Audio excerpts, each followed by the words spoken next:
जब आपका रिजल्ट हुआ अनाउंस और जब आपने देखा, क्या आप भी नर्वस थे? कि मुझे भरोसा ही नहीं हो रहा था कि मेरा क्लियर हो गया है और मैं बार बार उसमें अपने परसेंटाइल देख रहा हूँ कि 99.7 है। जो स्टूडेंट अभी स्टार्ट ही नहीं किए हैं, जो हम्म। बस नोटिफिकेशन का वेट कर रहे हैं सर कि नोटिफिकेशन आ जाए अप्रैल में, तब हम स्टार्ट करेंगे प्रिपरेशन को। वो इस दुविधा में है कि जब नोटिफिकेशन आएगा तब पढ़ना शुरू करेंगे, तो ये स्ट्रैटेजी बिल्कुल गलत है। आपने तो कर लिया सर, है ना? अब बच्चों को दे दो वो जो रामबाण आपके पास है। आप इसको ये सोच के मत दो कि ठीक है 6 महीने बाद दोबारा होगा तब फिर देखेंगे। आप ये सोच के दो कि यार इसको खत्म करो ना। क्यों डरे? जिंदगी में क्या होगा, कुछ ना हुआ तो एक तजुर्बा नया होगा।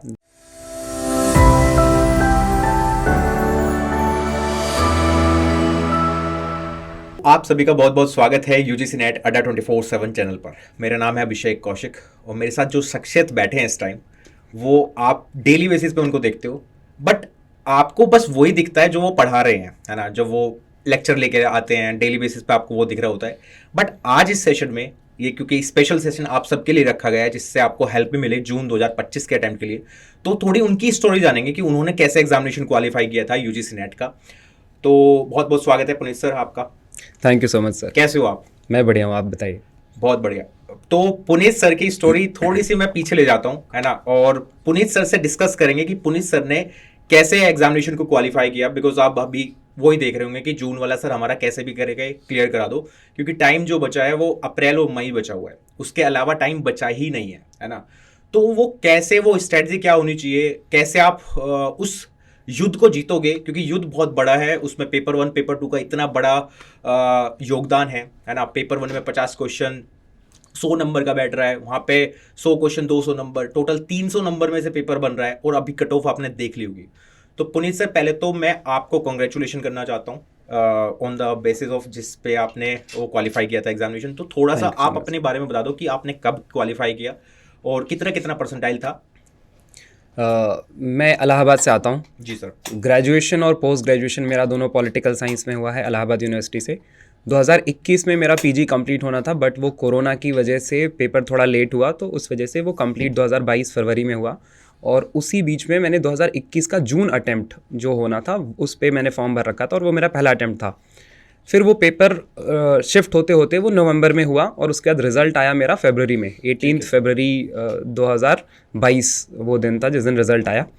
दिन मुझे अभी भी याद है क्योंकि रिज़ल्ट काफ़ी डिले हो रहा था और उसके बाद जैसा कि होता है थोड़ा सा मतलब नर्वसनेस होती है। तो पेपर मेरा अच्छा गया था, मैं बहुत श्योर था कि मेरा क्लियर हो जाएगा। ठीक है। तो 2022 में मेरा फर्स्ट अटेम्प्ट में क्वालिफाई हुआ है और परसेंटाइल मेरा जो ओवरऑल परसेंटाइल था वो 99.77 परसेंटाइल था। Okay sir.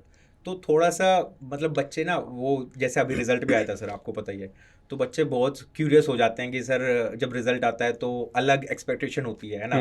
मतलब हाथ पैर भी कांपने लगते हैं कि कैसे देखे, है ना? रिजल्ट पीडीएफ डाउनलोड नहीं हो रही सर, हो रही नहीं, तो बहुत ज़्यादा एग्जाइटी होती है। तो जब आपका रिजल्ट हुआ अनाउंस और जब आपने देखा कि यार मेरा तो ये क्लियर हो गया है, और क्या आप भी नर्वस थे? और कैसे देखा आपने रिजल्ट? आप अपनी फैमिली के साथ थे, कैसे देखा? मैं पेपर जब दे के आया था उसके बाद मेरा बहुत अच्छा स्कोर रहा। मतलब मेरे काफ़ी आपको लग सारे रहा होगा क्वेश्चंस ऐसे बने। कि हाँ, मैं श्योर था कि मेरा हो जाएगा। जी। जेआरएफ को लेके, क्योंकि जब मैंने अपने कुछ क्वेश्चंस बाद में आके एनालाइज किए तो कुछ क्वेश्चंस मेरे बनते हुए थे जिनके आंसर्स मैंने लास्ट में गलत कर दिए थे। ओके। मतलब लास्ट मोमेंट पे मैंने चेंज किया था और उसकी वजह से वो क्वेश्चंस मेरे गलत हो गए थे। तो जेआरएफ को लेके मैं थोड़ा सा डाउटफुल था, बट नेट के लिए मैं बहुत श्योर था कि ये तो मेरा हो ही जाएगा।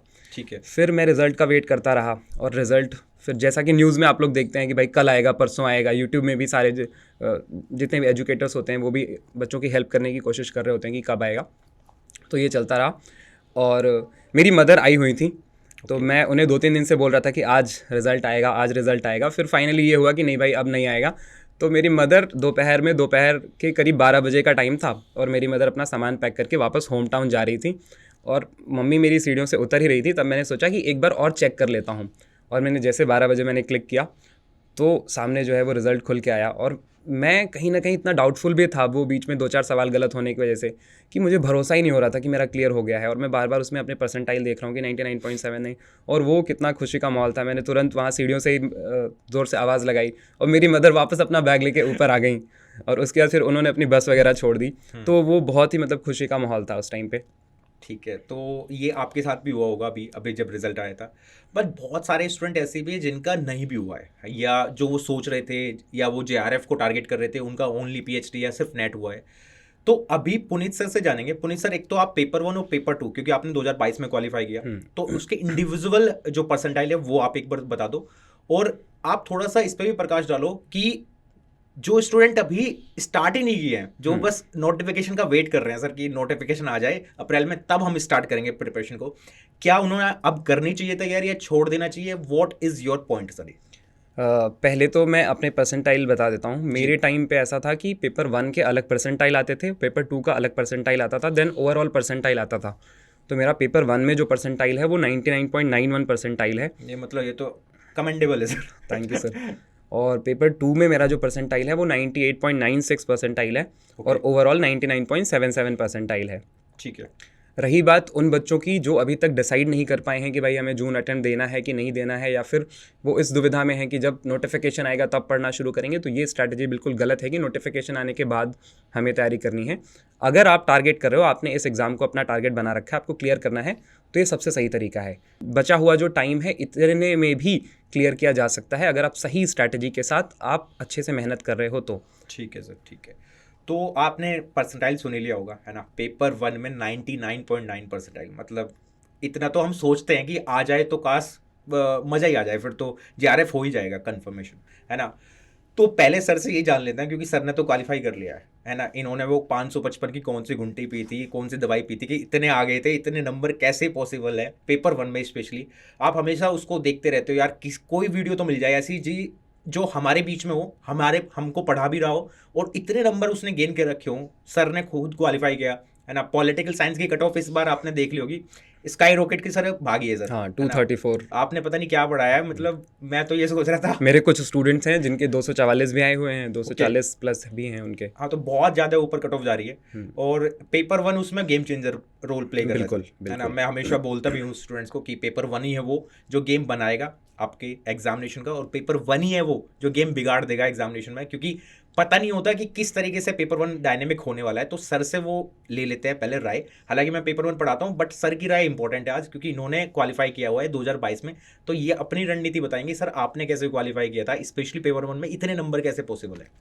पेपर 1 आपको जेआरएफ या नेट आप जो भी टारगेट कर रहे हो उसमें डेफिनेटली बहुत हेल्प करता है। अगर आपने पेपर 1 को इग्नोर कर दिया है तो आप नहीं क्लियर कर सकते हो इस एग्ज़ाम को किसी भी हाल में। ये मैं अपने रेगुलर सेशंस में भी बोलता हूँ कि आप अपने सब्जेक्ट में कितने भी बड़े महारथी हैं, पर अगर आपने पेपर 1 को इग्नोर किया है तो आपसे ये पेपर क्लियर नहीं होने वाला है। दूसरी चीज़, मेरे टाइम पे ऐसा था कि मैंने टीचिंग, कम्युनिकेशन, रिसर्च, उसके बाद कॉम्प्रिहेंशन, इनको मैंने ज़्यादा इंपॉर्टेंस दी थी। एनवायरनमेंट को मैंने काफ़ी ज़्यादा इंपॉर्टेंस दी थी। मेरा मैथ्स और डीआई काफ़ी वीक था। आपको मैं नहीं मिला ना सर? बिल्कुल, हाँ, ये भी हो सकता है। एक इंसिडेंट भी मैं शेयर करना चाहूँगा। बच्चे नॉर्मली नर्वसनेस में बहुत सारी गलतियाँ करते हैं। मैं जब एग्ज़ाम हॉल में घुसा तब मैं बहुत नर्वस था। नर्वसनेस होना बहुत कॉमन है, अगर आपने मेहनत की है तो आपको होगी ही, और अगर हो भी रही है तो ये इस चीज़ को दर्शाता है कि भाई आप मेहनत करके गए हो, आप पढ़ के ही नहीं गए हो तो आपको नहीं होगी। करेक्ट। तो मैं बहुत नर्वस था और मैं यही प्रे कर रहा था कि डीआई के सवाल पहले ना आए, और जैसे ही मैंने अपना पेपर स्टार्ट किया सामने 5 सवाल डीआई के, और मैं इतना घबरा गया कि वो सवाल मुझसे सॉल्व ही ना हो। मैं डीआई पढ़ूं, उसके बाद सॉल्व करूं, और मेरा जो आंसर आए वो ऑप्शन में ही नहीं। यही सेम सिचुएशन बच्चे अभी फेस कर रहे हैं सर। अभी एग्जामिनेशन जब दिया था उन्होंने, 3 तारीख से 27 तारीख के बीच में आपका एग्जामिनेशन हुआ, सेम सिचुएशन बच्चे मेरे को भेज रहे थे कि सर ऐसा ऐसा हुआ है। फिर 15 मिनट करीब निकल गए और मेरे से एक सवाल सॉल्व नहीं हुआ डीआई का, और मैं डीआई में ही लगा पड़ा हूँ। जी सर। अब मुझे 2 थॉट मेरे दिमाग में चल रहे हैं। पहला कि ये सवाल मुझसे होंगे नहीं, दूसरा ये कि इसकी वजह से मेरा पूरा पेपर छूट जाएगा। पर उस टाइम पे मैंने बहुत कैलकुलेटेड डिसीजन लिया। मैंने सोचा कि ठीक है, इसको छोड़ देता हूँ अभी और बाकी पेपर पहले सॉल्व करता हूँ। मैंने पेपर 1 का जो बचा हुआ पोर्शन था वो मैंने सॉल्व करना शुरू किया। मुझसे रिसर्च, उसके बाद टीचिंग, कम्युनिकेशन, इनके सवाल जब बने तो मेरा कॉन्फिडेंस थोड़ा गेन हुआ। करेक्ट। फिर मैं पलट के डीआई पे आया और मैंने 5 के 5 सवाल परफेक्टली सॉल्व किए मैंने। क्या बात है, क्या बात है। तो ये सही स्ट्रैटेजी होती है, आपको ईगो पे नहीं लेना है। अगर आप वहाँ पर किसी सवाल में अटक रहे हो तो उस टाइम पे उसको छोड़ के आगे बढ़ जाना है। कुछ और सवाल करो जो आपसे बन रहे हैं, वापस पलट के आओ और उसके बाद सॉल्व करो, वो आपसे डेफिनेटली बनेगा। करेक्ट। तो सर ने बहुत अच्छी बात कही अभी कि किसी भी क्वेश्चन को अगर आप सोच रहे हो कि ईगो पे लेकर मैं कर दूंगा, आपने बहुत प्रैक्टिस की हुई। सपोज करो, मैं एक एग्जांपल दे देता हूँ सर। कंपाउंड इंटरेस्ट बहुत डिफिकल्ट है ना, बच्चे बहुत कंफ्यूज होते हैं, और मैं हमेशा ये चीज़ बोलता हूँ, अगर आपको मैथ्स में कंपाउंड इंटरेस्ट दिख गया और पढ़ने के बाद ही आपको एक इंस्टिंक्ट फीलिंग आती है अंदर से कि यार ये मैं कर लूंगा या छोड़ देता हूँ अभी, है ना। उस टाइम जो आपका दिल कहे ना वो करो, मेरा तो ये मानना है। अगर आपको लग रहा है कि यार मैं कर दूंगा, वो फीलिंग अंदर से आती है, क्वेश्चन को देखती आएगी, है ना। जैसे अभी हम जेपीएल भी कर रहे हैं, तो जब दूसरी टीम मेरे से क्वेश्चन पूछती है सर, जैसे होम साइंस के क्वेश्चन आए, तो मेरे को अंदर से फीलिंग आती है इसका ऑप्शन ये है, तो मैं बोल देता हूँ, चाहे वो सही हो गलत हो, है ना। तो यही आपकी साथ चीज़ है ना, क्योंकि आपके में निगेटिव मार्किंग तो है नहीं। तो अगर आपको लग रहा है कि मैं क्वेश्चन सोल्व करूंगा, तुरंत करो। अगर आपको लग रहा है हाँ मैं कर तो लूंगा बट टाइम लगेगा इसमें, तो थोड़ा सा टाइम दे दो, दूसरे क्वेश्चन सोल्व करो, जैसे पुनीत सर ने किया। डीआई को बाद में आए और बाद में वो बन गए। शुरुआत में क्यों नहीं बने? घबराहट, परेशानी, है ना। पर्सन तो वही है, पुनीत सर पहले सोल्व कर रहे थे, बाद में भी उन्होंने ही किया खुद। शुरुआत में एग्जाइटी होती है, पेपर करने स्टार्ट करने से पहले बहुत सारी चीज़ें आप देखते हो एग्जामिनेशन हॉल में। ऑनलाइन में तो ऐसा हो गया है सर, क्योंकि जब स्टार्ट होता है तो लैब में बच्चे बैठे रहते हैं सारे बच्चे, तो इन्विजिलेटर जो होता है वो पीछे से बोलता रहता है टेक्निकल की टीम की, पुनीत सर आपका एग्जामिनेशन स्टार्ट नहीं हुआ है, एग्जाम स्टार्ट करो। तो शुरुआत की 5 मिनट ना होच पोच वाली स्थिति होती है। तो अगर आप उसमें कंफ्यूज हो गए या उसमें एग्जाइटी में आ गए तो वो पेपर पूरा बिगड़ जाएगा, है ना। तो ऐसे ही स्ट्रेटजी रखनी चाहिए जिसमें आपको लग रहा है कि यार ये अभी क्वेश्चन सोल्व नहीं हो रहा बट बाद में हो जाएगा, तो मैं इसको अभी स्किप करता हूँ, ईगो पे नहीं लेता हूँ, बाद में आऊँगा, ये हो जाएगा।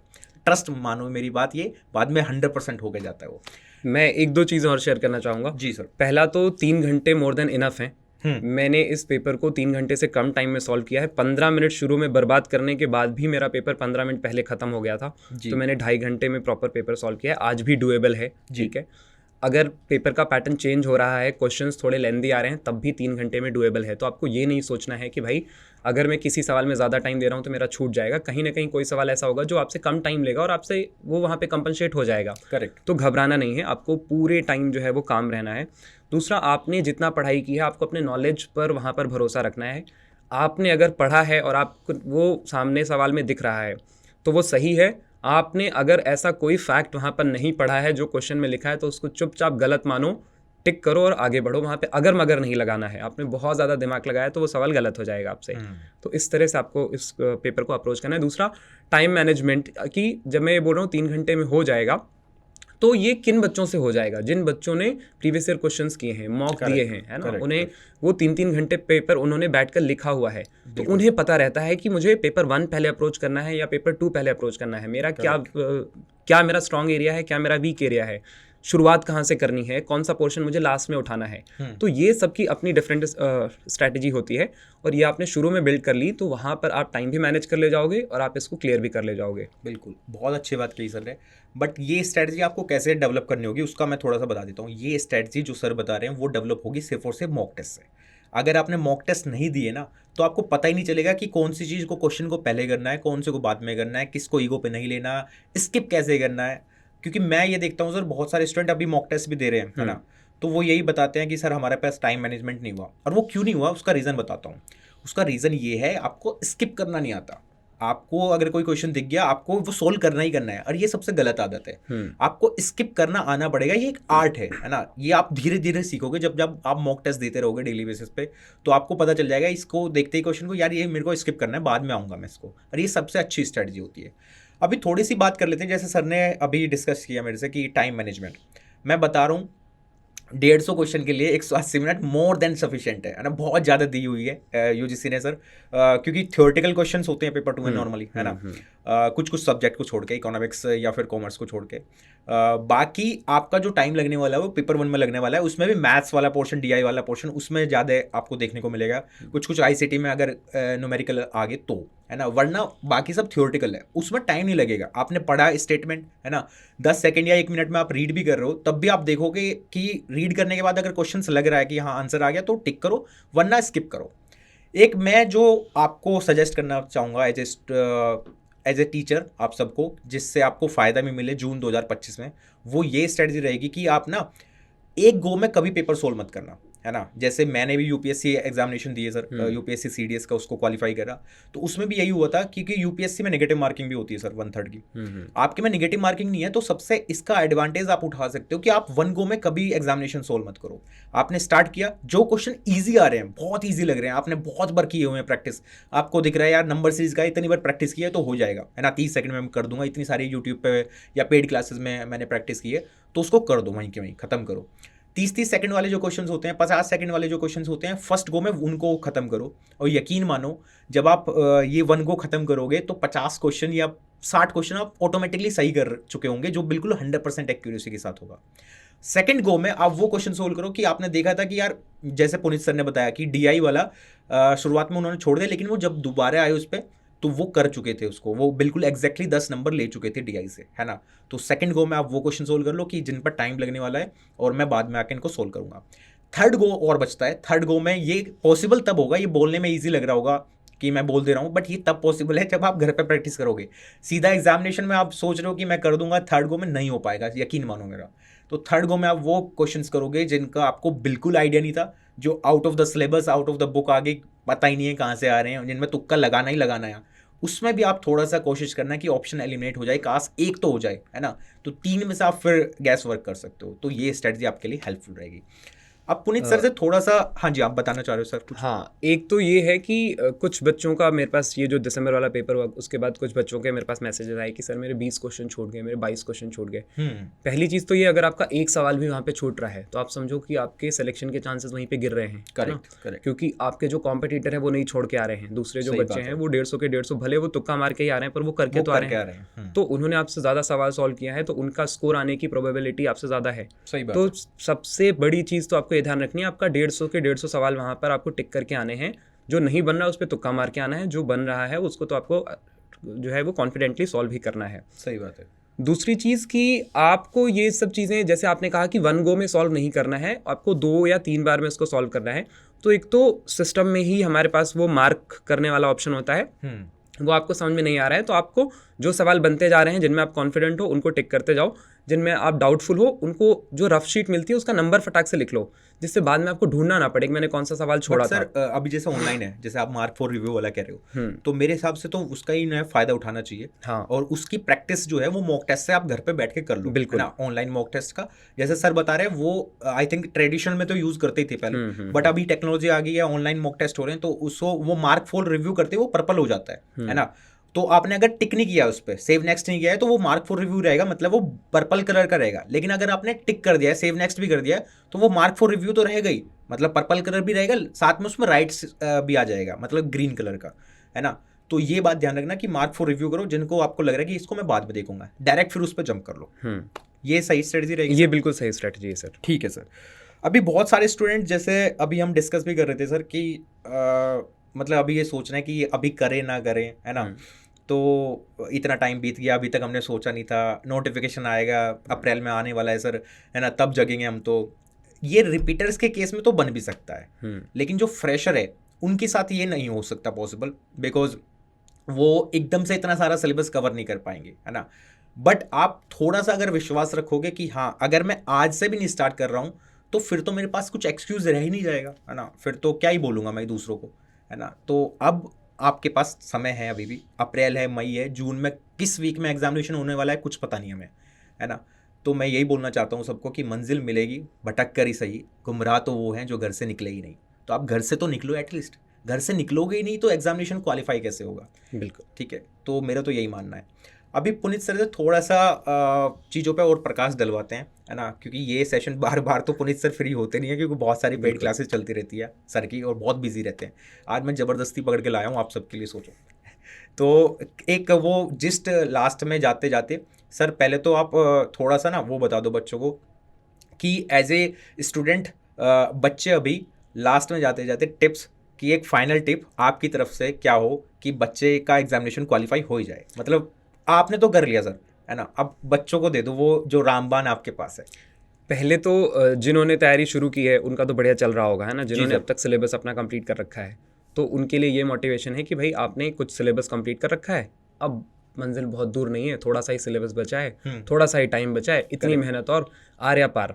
दूसरा चीज़ मैं ये भी बोलता रहता हूँ कि आप इसको ये सोच के मत दो कि ठीक है 6 महीने बाद दोबारा होगा तब फिर देखेंगे। आप ये सोच के दो कि यार इसको खत्म करो ना, है ना, इसी बार खत्म हो जाए। क्यों पंचवर्षीय, क्यों बार बार उसको देते रहना कि दोबारा मौका मिलेगा, दोबारा मौका मिलेगा।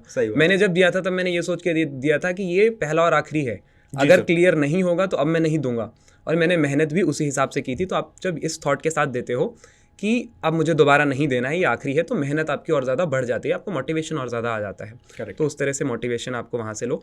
जिन्होंने अभी तक शुरू नहीं किया है उनके लिए यही सही टाइम है, इतने में भी डुएबल है। आप मेहनत करो, पढ़ना आपको डेली है, और जो सिंपल सबसे शॉर्ट ट्रिक की वो ये है कि भाई 5 दिन पढ़ाई करो, 6वें दिन रिवीजन करो, और संडे को अपना मॉक और प्रीवियस ईयर क्वेश्चंस कर लो। सही बात। और इस तरह से आप अपनी जो तैयारी है उसको आप जज भी कर सकते हो कि आपसे मॉक के सवाल बन रहे हैं, प्रीवियस ईयर क्वेश्चन बन रहे हैं, तो मतलब तैयारी आपकी सही दिशा में जा रही है। बिल्कुल। बस इस तरह से अपने आप को जज करते रहो टाइम टू टाइम, और आगे बढ़ते रहो, डेफिनेटली सक्सेस मिलेगी। ठीक है सर, जाने से पहले समाप्त करने से पहले इस एपिसोड को आप थोड़ा सा कुछ 2 मोटिवेटिंग लाइन तो बच्चों के लिए हो जाए जो जून वाले हैं, जो बेचारे अभी स्टार्ट कर रहे हैं और उनको अभी भी डर लग रहा है। देखो भाई, मैं अभी पिछले कुछ टाइम से मैं पोइट्रीज़ वगैरह थोड़ा पढ़ने लगा हूँ, और उसमें से जो सबसे फेवरेट मेरी पोएम है वो रश्मि रथी है, रामधारी सिंह दिनकर जी की। जी। तो उसकी एक बड़ी अच्छी सी लाइन है कि है कौन विघ्न ऐसा जग में, टिक सके वीर नर के मग में, खमठोंक ठेलता है जब नर पर्वत के जाते पाँव उखड़, मानव जब जोर लगाता है पत्थर पानी बन जाता है। तो कुछ भी मुश्किल नहीं है, आप क्या बात अगर मेहनत करोगे तो सब कुछ पॉसिबल है ना। एक आदमी ने पहाड़ काट दिया बिहार में, है ना, रास्ता बना डाला, तो ये तो फिर एक पेपर ही है। बिल्कुल सर। लास्ट में जाते जाते मैं भी चलो बोल ही देता हूँ, सर पुनीत सर ने बोला है, अभी आपको डर लग रहा होगा, है ना, कि करे ना करे वो वाला सीन बन रहा है ना। क्यों डरे ज़िंदगी में, आगे बढ़ने से पहले क्यों डरे ज़िंदगी में, क्या होगा, कुछ ना हुआ तो एक तजुर्बा नया होगा, एक तजुर्बा जरूर लेके जाओगे, एक एक्सपीरियंस जरूर लेके जाओगे, है ना। क्यों डरना है, एग्जामिनेशन नहीं क्वालिफाई हुआ क्या ज़िंदगी खत्म होगी, नहीं ना, उसके आगे भी ज़िंदगी है।